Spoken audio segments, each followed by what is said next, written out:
everyone, welcome back. If you're seeing this face, that means it's Thursday and you're watching me on Equality TV. I'm Kelly Anderson, and every Thursday you can come here and we'll talk about a story of complicated kindness. If you checked in with me last week, I pretty much set up the platform to say that I wanted to create a dialogue that really initiates how we can be better people to ourselves, to the ones that we love the most, to our community. I truly believe in a better reality, and I believe that we can use the actions in our own control to make a difference. So I really want to set up that forum and start a dialogue where people can share their ideas and we can create a better existence together. So welcome back. So for this week, I really want to focus on passing judgment. We do it on a daily basis, whether we're conscious of it or not, and I really want to start training ourselves to overcome these awful comments that we build up in our heads or these storylines without even really knowing the truth. So the reason this really was brought up was I had lunch with my girlfriend Ashley, and on a side note, I had such a good time with her because we were trading ideas. And sometimes as an artist, we hold our ideas as if they're sacred and we don't really share them because we want them to be ours and we want to get this credit from it. And I learned in our conversation how important that was to share the dialogue together, because we can only build and become better artists and stronger advocates for life if we share that. So I encourage everybody to go out there and share a story with someone. But anyways, Ashley and I were talking about this game that I had seen on the internet, and it was called 3 Items to Buy at Walmart. So this game is pretty much, the objective is to buy only 3 things at Walmart, and it's supposed to trip out the teller at the checkout stand. So for instance, I saw one that was like a donut hole, and super glue. And so some of them are really funny, some of them are really sexual or offensive, but they're pretty creative either way. Anyway, so we were laughing about this and talking about how uncomfortable maybe the purchases we've bought in the past are. And it led to this story about how she was telling me she saw this woman one time, and her purchases were like tater tots and Cheetos and brownie mix and all this heavy food. And her first thought was, why would she be eating this? She's not healthy, and she could be losing some weight anyways.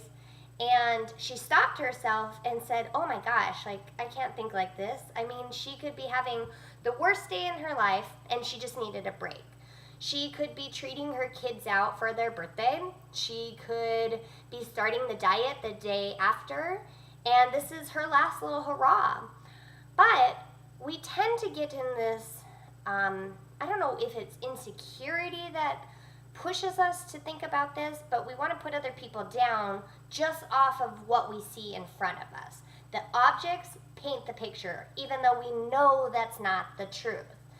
And I think it's awful that we pass this judgment to people when, if the roles were reversed and somebody was talking smack on us, we would be so offended. I mean, I couldn't imagine like buying something and someone being like, ooh, she does not need to eat that. And if I heard that out loud, I'd be crushed. So why is it okay to think about it in our heads? Why do we paint this picture of a total stranger and put them in a bad light?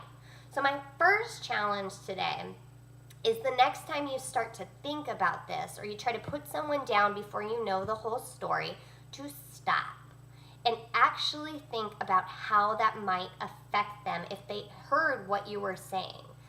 One of my favorite rules growing up was to treat others the way you want to be treated.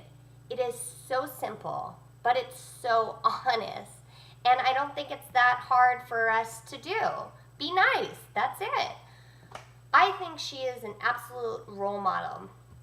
And what's her name? Jennifer Livingston, who was the news anchor for Wisconsin, she made a point. She was bullied in a letter, and the letter said, you're an awful role model.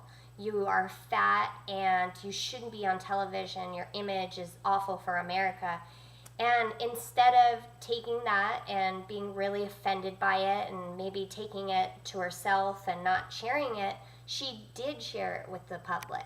And she brought it to national media and really made a statement that it was offensive, and why are you going to hide behind something like a computer and a letter and insult me? One of my favorite lines that she talked about is what happens when we say these things and other people who we have influences over hear them as well. Her example was children, but this goes anywhere. It happens when you're a professor in a college level course and you say something really offensive and people who might admire you take that.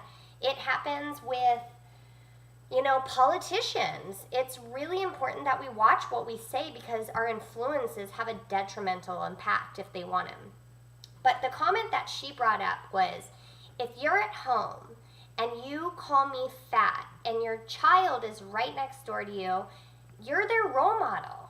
You are their inspiration. So they say the parents giving permission to say the word fat. And so they go home or they go to school and then they say something about one of their classmates who might have the same features and they think it's okay. And it's this cycle and it keeps going on and on and on till we're desensitized by the word fat, just for instance in this circumstance. But these words hurt. It's awful. So again, I challenge you to stop when you want to paint a picture. It's not fair. So I want to leave with that, and I want to tell you to be nice to each other and take a second to realize what we're saying and the judgment we're passing, because you really could be hurting someone's feelings. And it's not healthy for yourself. So the next time you're out, walk by a stranger and give them a compliment. As simple as it is, I really like your purse. That's a beautiful dog. Let's start making eye contact again. Let's start putting more face value into our daily routines. So I hope you have a good one, and I can't wait to see you guys next Thursday. And take care of yourself. Bye.